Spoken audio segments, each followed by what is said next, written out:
कहानी मंगल चैनल में आपका स्वागत है। आज हम आपको लेकर चलेंगे एक रोमांचक और अद्भुत सफर पर।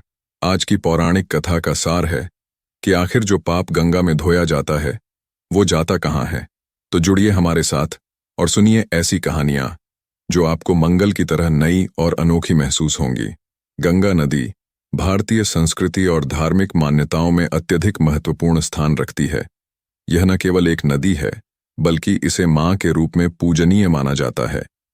हिंदू धर्म में गंगा को शुद्धता और मुक्ति का प्रतीक माना जाता है। गंगा नदी में स्नान करने से पापों का नाश होने की मान्यता है। इस विश्वास के पीछे गंगा के धार्मिक और आध्यात्मिक महत्व के कई कारण हैं, जिनका गहरा संबंध भारतीय धार्मिक परंपराओं, दर्शन और सामाजिक संरचना से है। हिंदू धार्मिक मान्यताओं के अनुसार गंगा में स्नान करने से व्यक्ति के पापों का क्षय होता है। गंगा को पाप नाशिनी माना जाता है। गंगा में स्नान करना, उसके जल का सेवन करना और उसे अपने जीवन के विभिन्न धार्मिक अनुष्ठानों में शामिल करना व्यक्ति की आत्मा को शुद्ध करता है। यह मान्यता है कि गंगा का पवित्र जल अपने संपर्क में आने वाले हर व्यक्ति के पापों को धो देता है और उसे मोक्ष की ओर अग्रसर करता है। यहाँ सवाल यह उठता है कि जो पाप गंगा में धोया जाता है वह कहाँ जाता है। इस प्रश्न का उत्तर धार्मिक और दार्शनिक दृष्टिकोण से दिया जा सकता है।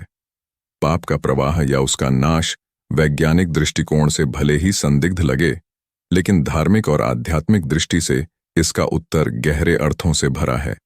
पाप को एक ऊर्जा माना जा सकता है और गंगा को उस ऊर्जा को आत्मसात करने वाली शक्ति के रूप में देखा जाता है। जब व्यक्ति गंगा में स्नान करता है तो उसके पाप गंगा की धारा में समाहित हो जाते हैं और गंगा की पवित्रता उन्हें अपने भीतर विलीन कर देती है। धार्मिक दृष्टिकोण से गंगा का जल न केवल शारीरिक शुद्धि करता है बल्कि यह मानसिक और आत्मिक शुद्धि का भी प्रतीक है। धार्मिक मान्यताओं के अनुसार मां गंगा का जन्म वैशाख शुक्ल पक्ष की सप्तमी तिथि के दिन हुआ था। वेद एवं पुराणों में मां गंगा के जन्म से जुड़ी कई कथाएं प्रचलित हैं। वामन पुराण के अनुसार जब भगवान विष्णु वामन रूप अपनाया था तब उन्होंने एक पैर आकाश की ओर उठाया था। तब ब्रह्मा जी ने भगवान विष्णु के चरण धोकर जल को एक कमंडल में भर लिया था। इस जल के तेज से गंगा का जन्म हुआ था। इसके बाद ब्रह्मा जी ने गंगा को पर्वतराज हिमालय को सौंप दिया और ऐसे देवी पार्वती और मां गंगा बहन हुई।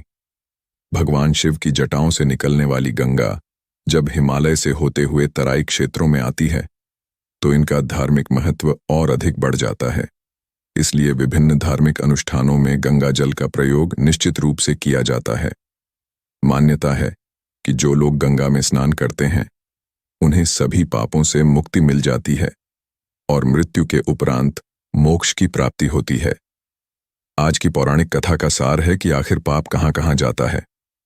इसी संदर्भ में एक बार एक आर्षि ने सोचा कि लोग पाप धोने के लिए सभी लोग गंगा जाते हैं, ऐसे में सारे पार गंगा में ही समा जाते हैं। इस तरह तो गंगा भी पापी हो जाएगी।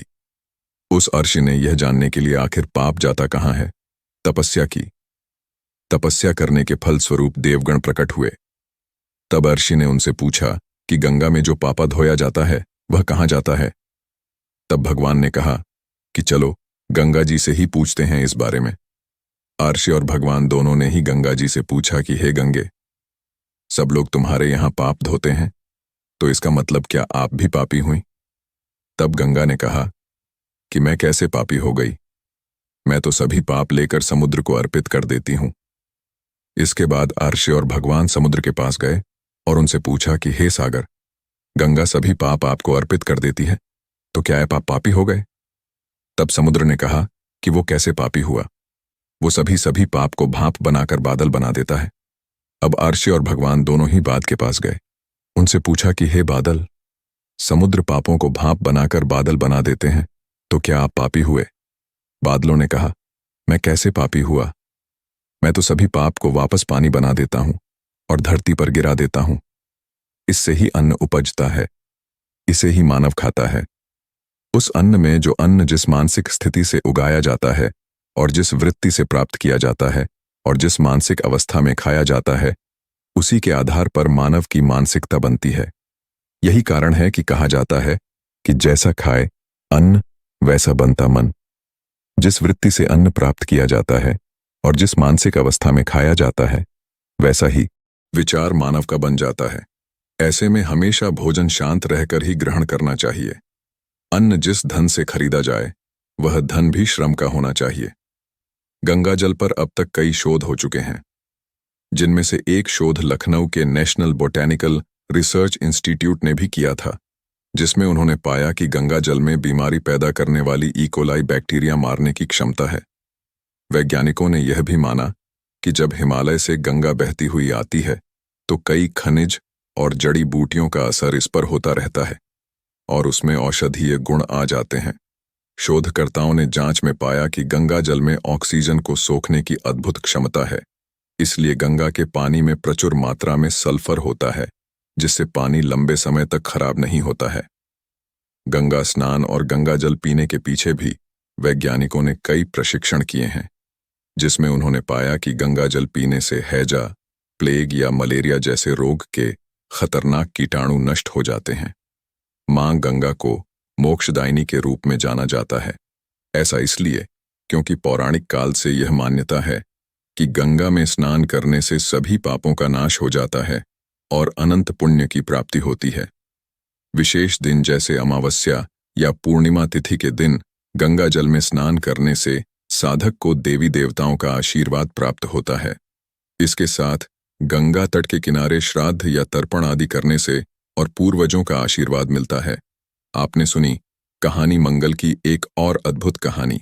उम्मीद है यह कहानी आपके दिल और दिमाग को छू गई होगी। हर कहानी अपने साथ एक नया संदेश, एक नया एहसास लेकर आती है और हमारा प्रयास है कि हम आपको हर बार कुछ नया और खास सुनाएं। अगली कहानी में फिर मिलेंगे। तब तक के लिए जुड़े रहिए कहानी मंगल के साथ। धन्यवाद।